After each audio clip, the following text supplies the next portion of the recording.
please subscribe and don't forget to press the bell icon to get notified whenever we upload a new video. Hi guys, welcome back. As we were telling you earlier, the market is not too bad actually. After a couple of bad days, the Nifty and the Sensex are trading in the green. They've picked up from the low point of trade and the mid-caps are doing better. So, you know, it seems like maybe we're down but not out. Sandeep Bhatia, the head of Equity India of Macquarie Capital Securities, joins us now to talk about that. Sandeep, hi, good morning and thanks for joining us. Do you also believe that we're down but not out? It's just, you know, a routine correction in a bull market, or are you a bit more concerned?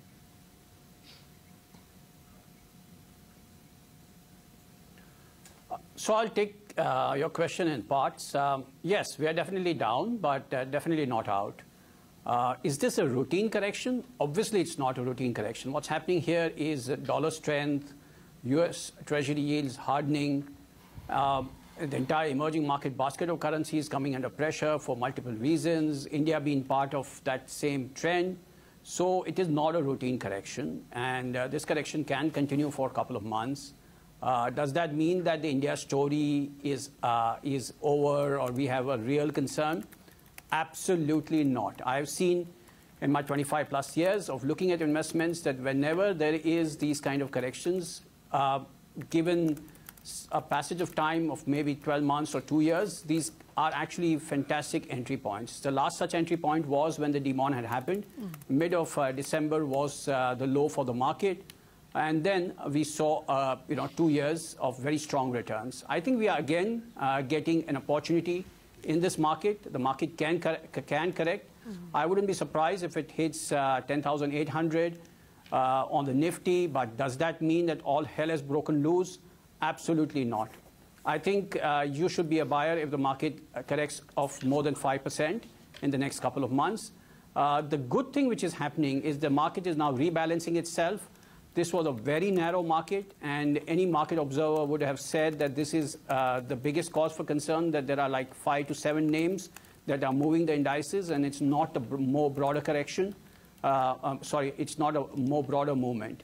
I think this correction will lay the foundations of a much wider and broader stock participation when the market indices come back and the rally starts again. Okay. So that's my long intro, but I think that's the summary of the points I want to make. Okay. Good morning, Sandeep. You gave us the lower bound of 10,800. What about the high bound? Because now we have to factor in the higher cost of capital, haven't we?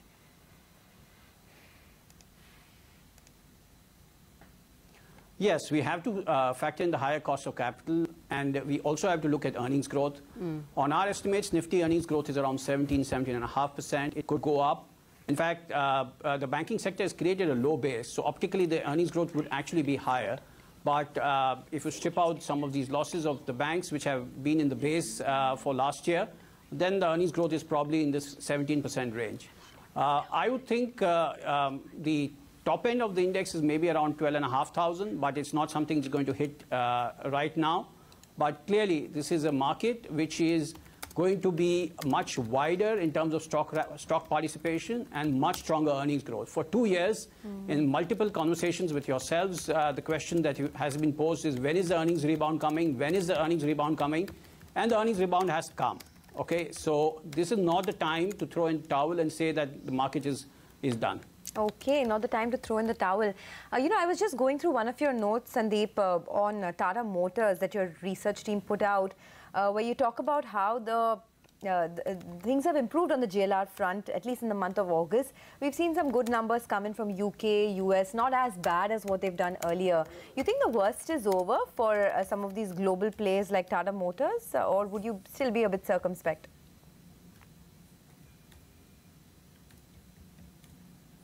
I think for global plays, the top line growth is going to be muted. There could be some couple of months which will be good, couple of months which may not be as good. The domestic part of Tata Motors is looking much stronger than it has for the last couple of years, and that is something that is powering the stock in terms of volume growth and earnings. But I think this is a place in the market where I would still continue to look at the likes of Maruti, which is a cleaner and more settled play in terms of the domestic story. So Tata Motors looks interesting, yes. Some of the news on the international front could get slightly better. I would have hoped that it was much better than it has been in the last couple of months. But I would still think that the domestic plays are where we should look at. Okay. Sandeep, you know, one tendency has been, of course, to move towards IT and pharma because of the way in which dollar has behaved. What would your pick of the pack be? Stick with the large caps or more go for the mid caps in both these spaces?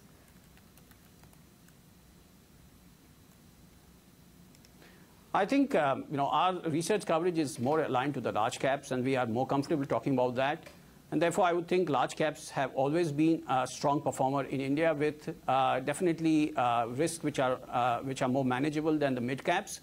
So I would go with TCS in that in IT. We like L&T Infotech, and that is something which we can also look at. But as a strategy, I think large caps are where we should be, especially in a correction. Large caps will actually do much better. If we see you know, stability in interest rates, we see stability on 10-year bond yields, and a new government and post-elections, you know, political stability come through, that's when the mid caps will come back. But that's probably after April, May next year. Okay. Correct me if I'm wrong. You guys had upgraded the EPS estimates for the pharma sector on the whole because of the way the rupee has depreciated. Stocks like Sun Pharma have already given you know, 20% returns this year. You think there's more to go for many of these large cap pharma names?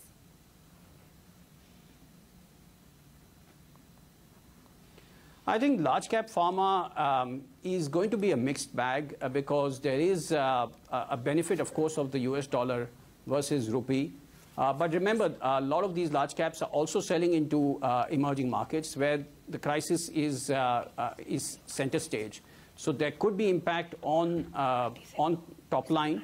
There could also be some translation losses, and if there's dollar funding on balance sheet, there's an impact of that.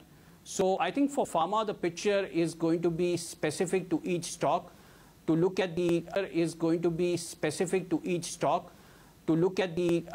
combined picture of what's happening in the markets in terms of their revenues, what's happening on translation on currency, and what's happening on the balance sheet in terms of debt liabilities, which may be dollar denominated.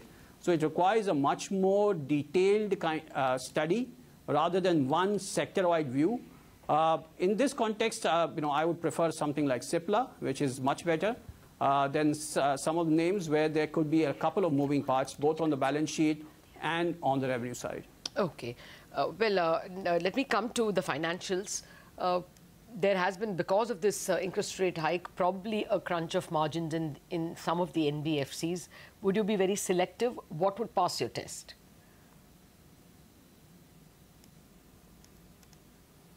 No, NBFCs, I think we have been very careful about these businesses were trading at very high multiples. I think the banks are much better placed. We would go with the likes of ICICI Bank or even Axis Bank. These are better placed vis-a-vis the NBFCs in the current scenarios. I would wait for a correction. And in fact, if the emerging market contagion actually continues through autumn, which is by autumn I mean October, November, around Diwali, then I think some of these names will be at much lower levels. You think this is a good buying opportunity in names like Godrej Consumers, you know, some of these FMCG names? I was going through your note on Godrej Consumers where you say that the growth in the household insecticides business has been muted, but you still maintain your outperform rating. So would you advise buying on the dip?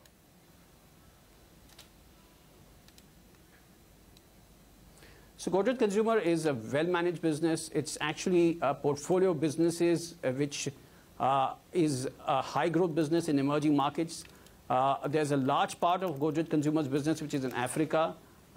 There, actually, India, the currencies have not been under pressure. The only market in which GCPL, Godrej Consumer, is big, where the currency has been under pressure, is Indonesia. But the good thing about the balance sheet is that you know, it doesn't have foreign currency liabilities. Most of its businesses are generating revenue in local currencies, operating costs are in local currencies, and it's not that there's a lot of debt on the balance sheet of these local entities, which will need to be marked down or in some way create a burden on the balance sheet. So on the whole, I think any correction, GCPL is something which we have liked and will continue with our outperform rating. Okay. The usual private bank versus corporate lenders. I think what people have to realize... Yeah, go ahead. Sorry, Sandeep. You know, I think what people have to realize, A, that this crisis is not unique to India. The corporate sector is in a much better shape than it was even 6 to 12 months ago. In fact, Indian earnings are positively correlated to a falling rupee. We have the IT sector, we have the Reliance, which would be a beneficiary of a falling rupee. We would have a lot of metal companies which are positively correlated to the Indian rupee earnings. In fact, this is a crisis not of earnings. We had a long process in which there was really an earnings drought for the last 4 years. We are at the end of this process. Yeah. In fact, a falling rupee is positive for earnings growth in India. So we have to reiterate that. Valuations have been stretched in parts of the market, and that valuation correction is a process which is going to happen. The rupee has been much stronger than what economists would have liked for the first 3 years, from 2014 to 17. This is a very valid and required correction in the rupee rate. So finally, we have cleaned up. We have cleaned up the NPA mess in this country. We have put GST in place more than a year ago now. We have the currency correction now happening. Clearly, the earnings growth is going to come back on a wider basis. So there is not an earnings crisis. Okay. This is just this is a currency which is under pressure because of multiple reasons. And which is, in fact, offering you a buying opportunity in this market if it falls below 11,000. It's very strongly argued, I must say. And just as you all have, I mean, I take your point entirely that there is usually a nifty bump up a year after a currency depreciation. That pattern has been repeated. You all have increased the pharma valuations. Just let us know if you have increased any other valuation, any other earnings as well because of the rupee. For instance, Reliance, for instance, metals, for instance, IT. Any of them, that's also been increased. And finally, also your word on Zee TV and Sun TV for that matter. The television channel stocks are getting trammed because of the competition from OTT and digital.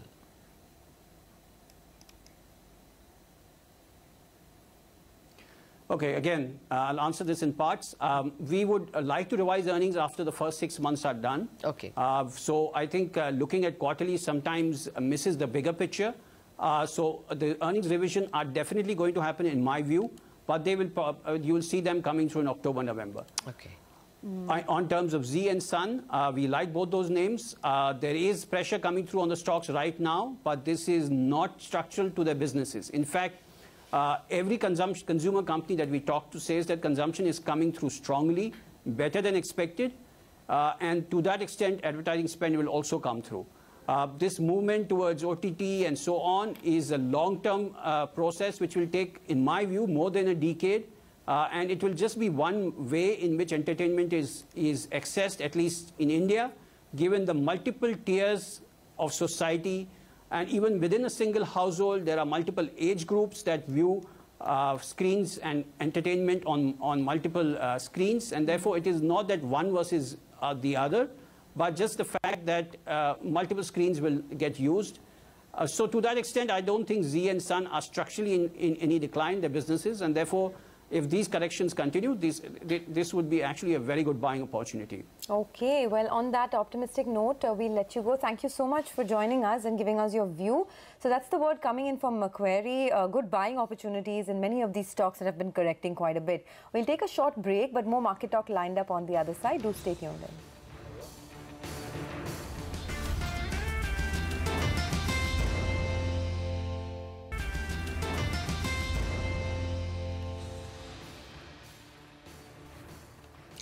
Welcome back. Just a quick reminder again that the rupee is finding its feet At 71.90, there yet again has been profit taking. We don't know whether it was supply of dollars by exporters or by the Reserve Bank. But the point is definitely at higher levels, the rupee is getting sold off. The dollar is getting sold off and the rupee is finding some strength. That could bode well, at least for traders in the equity markets. So don't lose your sight of what's happening in the currency markets either. That's lending some green to the equity markets. Let's shift focus to one stock which is in the red, but that's because of a demerger. Adani Enterprises is the stock in focus. It has gone ex-gas unit today. Sonal is here. Sonal Bhutra is here with the highlights. Sonal, what is the valuation? What were brokerages expecting in terms of the loss in Adani Enterprise share price because of the demerger?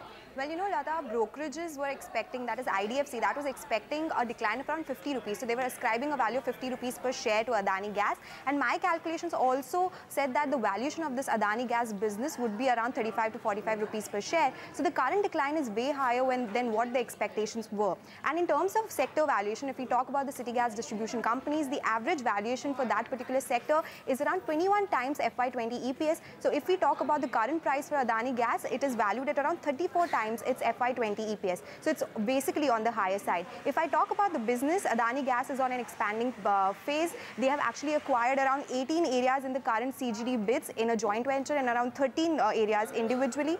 If I do a pure comparison for this company with MGL, IGL and Gujarat Gas, it has the lowest revenues in comparison to the other three companies. That is because the CNG outlets are lower. Also, the volumes that they do per day are way lower than the other peers.